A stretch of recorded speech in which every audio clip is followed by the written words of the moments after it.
دوستو یہ تو معلوم نہیں کہ جاپانیوں کو واقعی منگول حملہ آوروں کی ہولناکیوں کا علم تھا یا نہیں، یا پھر وہ سفارت کاری کے آداب سے ہی اس وقت ناواقف تھے، یا پھر انہیں اپنے دفاع پر اس قدر گھمنڈ اور اعتماد تھا۔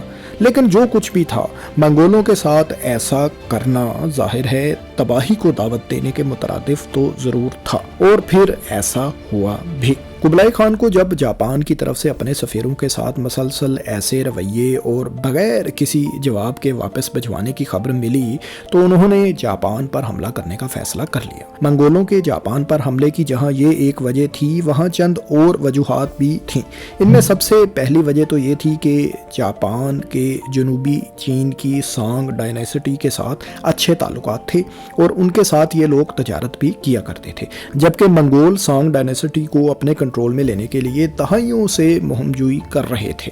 اس کے علاوہ جاپانی بحری قزاقوں کی طرف سے منگولوں کی ماتحت ریاست کوریا کے بحری جہازوں پر حملوں کی اطلاعات بھی تھیں۔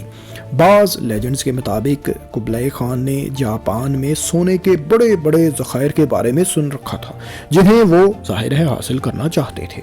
بہرحال یہ وہ تمام فیکٹرز تھے جو قبلائی خان کو جاپان پر حملہ کے لیے جواز فراہم کر رہے تھے۔ گریٹ خان نے 1274 میں جاپان پر حملے کی تیاری کا فیصلہ کر لیا اور اس کے لیے زور و شور سے تیاریاں بھی شروع ہو گئیں۔ یہ چونکہ منگولوں کی سمندر پار کوئی پہلی بڑی مہم تھی، لہٰذا نئے شپس کی تیاری کا حکم بھی دیا گیا اور یہ ذمہ داری زیادہ تر کورینز کو دی گئی، جو 1259 میں منگولوں کی اطاعت قبول کر چکے تھے اور ان کی ایک ماتحت ریاست بن چکے تھے۔ 2 نومبر 1274 کو منگول بحری بیڑے نے کورین پیننسولا سے جاپان کے لیے اپنی مہم کا آغاز کیا۔ منگول بحری بیڑے میں 800 سے 900 کے قریب شپس کے علاوہ اس منگول بحری بیڑے میں 800 سے 900 کے لگ بھگ شپس اور 30 سے 40 ہزار کے قریب جنگجو شامل تھے، جن میں منگولوں کے علاوہ کورینز اور چائنیز نسل کے لوگ بھی شامل تھے، جبکہ اس کے مقابلے میں جاپانی دفاعی جنگجوؤں کی تعداد 6000 سے زیادہ نہ تھی۔ منگول واریئرز کا پہلا ہدف کوریا اور جاپان کے درمیان آئی لینڈ توشیما تھا۔ کوریا سے روانگی کے 3 روز بعد منگول واریئرز نے توشیما جزیرے پر اپنا پڑاؤ ڈالنا شروع کیا۔ منگولوں کے ایک بڑے بحری بیڑے کو دیکھتے ہوئے جزیرے پر موجود جاپانی فورسز نے مذاکرات کی کوشش بھی کی، لیکن ظاہر ہے اسے قبول نہیں کیا گیا۔ اس کے بعد پھر منگول واریئرز نے ان دفاعی فورسز پر حملہ کر دیا۔ جاپانیوں نے اچھی مزاحمت کی، لیکن ظاہر ہے اتنی بڑی تعداد کے سامنے وہ بے بس تھے اور جلد ہی جزیرے کا کنٹرول منگولوں کے ہاتھ میں چلا گیا۔ اس کے بعد منگول جنگجو آئیکی جزیرے کی طرف بڑھے۔ یہاں بھی جاپان کی دفاعی فورسز نے حملہ آور منگولوں کا خوب مقابلہ کیا، لیکن مین لینڈ جاپان کی طرف سے مزید کمک اور سپلائیز نہ ملنے کی وجہ سے جاپنیز مزاحمت زیادہ دیر تک جاری نہ رہ سکی اور دم توڑ گئی اور یہ جزیرہ بھی منگولوں کے کنٹرول میں چلا گیا۔ اس کے بعد منگول بحری بیڑا اپنے اگلے مین اور اصل ہدف یعنی مین لینڈ جاپان کی طرف روانہ ہوا۔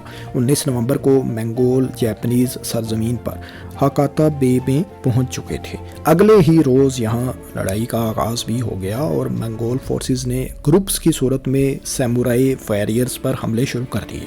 جاپانی سامورائی واریئرز ویسے تو جنگی چالوں کے ماہر تھے، لیکن وہ اجتماعی طور پر یعنی گروپس کی صورت میں حملہ آور نہیں ہوتے تھے۔ یہ حکمت عملی ابتدائی طور پر ان کے لیے نقصان دہ ثابت ہوئی اور انہیں پیچھے بھی ہٹنا پڑا، لیکن جلد ہی سنبھلتے ہوئے سامورائیز نے گروپس کی صورت میں منگولوں پر حملے شروع کر دیے اور ان کے ایک اہم کمانڈر کو ہلاک کر دیا۔ کمانڈر کی ہلاکت کے بعد منگولوں نے واپس اپنے بحری جہازوں میں پناہ لی اور اگلے روز نیا حملہ کرنے کا فیصلہ کیا۔